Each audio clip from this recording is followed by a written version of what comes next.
To understand the challenges of public safety, we have to look at a place like Hyderabad, India. In a metropolis of nearly 10 million people, public spaces are densely packed, and interactions between strangers occur constantly. Traditional criminology often tracks these interactions through a simple metric: the number of police reports filed. For crimes like street harassment, this metric creates a significant gap in the data. Official records rarely reflect the reality of daily life in these crowds. In Hyderabad, the Dial 100 police data captures a microscopic fraction of actual incidents. Stigma and the fear of retaliation act as filters, ensuring that hundreds of offenses occur for every single report that enters the system. Administrative data measures the public's willingness to report a crime. It leaves the actual rate of victimization unrecorded. Researchers partnered with the Hyderabad City Police to identify high-traffic hotspots, specifically bus stops and transit hubs where harassment frequently clusters. They addressed the reporting gap using the Enumerator Observation Survey. Plainclothes observers were deployed to these crowds to visually track harassment as it happened, providing a real-time count independent of official complaints. Using these observations, the researchers launched a controlled trial across 350 high-risk hotspots. The hotspots were divided into 3 groups: a control group with no new patrols, a uniformed group with visible officers, and an undercover group. The police department initially favored the undercover units. They believed that plainclothes officers could maintain the element of surprise, catching more perpetrators and increasing the total number of arrests. The study set out to test this model, investigating whether visibility, or the number of arrests, was the primary driver of public safety. Finding the answer required looking at the behavioral incentives of the perpetrators and the internal views of the officers on patrol. As the patrols began, the researchers tracked how each team performed in the field. Operational data confirmed expectations. Undercover officers issued more sanctions than uniformed teams. But observation data tells a different story. Uniformed hotspots saw severe harassment fall 27%, while undercover hotspots remained unchanged. High undercover arrest rates produced no measurable deterrent effect. Because the undercover officers remained indistinguishable from the crowd, their actions were invisible to the public. No one knew enforcement was taking place.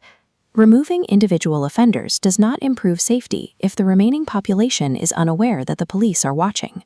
The volume of these offenses creates a logistical challenge, far exceeding the physical capacity of any police force.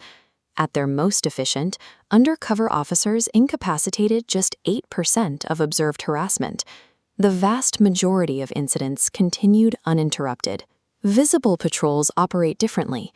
The presence of a uniform forces a potential perpetrator to reconsider the risk of being caught before an offense is even committed. Visibility can have a broad impact. A single uniformed officer discourages multiple potential offenses simply by being in the visual field of the crowd. In environments with high crime volumes, safety depends more on systemic deterrence than on individual arrests. While uniformed patrols were successful, a closer look at the data reveals that they were only effective against specific types of behavior. The 27% drop in crime was driven entirely by a reduction in severe harassment, like groping or intimidation. Mild harassment showed zero change. This category, including catcalling and ogling, represents 3/4 of the total harassment observed. Why did perpetrators of severe crimes stop when they saw the police, while perpetrators of mild harassment ignored them? Deterrence is selective. Something signaled to these offenders that mild harassment was still permissible. It is possible that mild harassment happens too quickly for officers to notice in a crowded urban setting. To test this, researchers brought 354 officers into a lab to watch high-speed video vignettes designed to mimic street conditions. Lab results showed officers were highly observant, successfully detecting mild harassment in 82% of scenarios.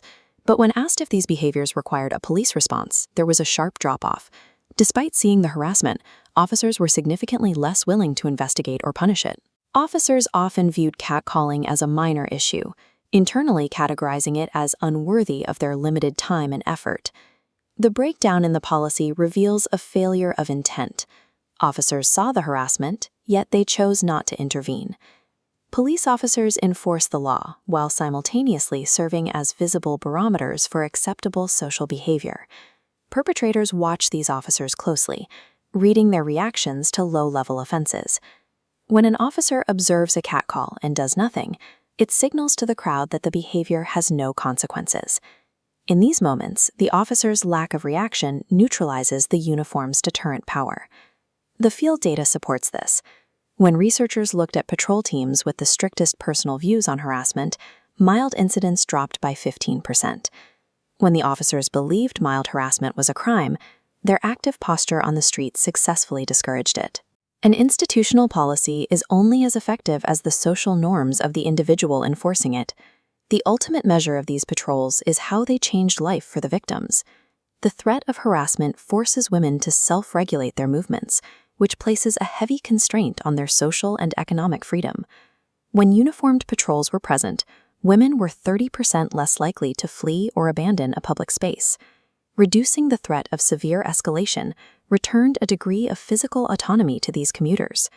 The study demonstrates that public safety requires more than just an increase in arrests.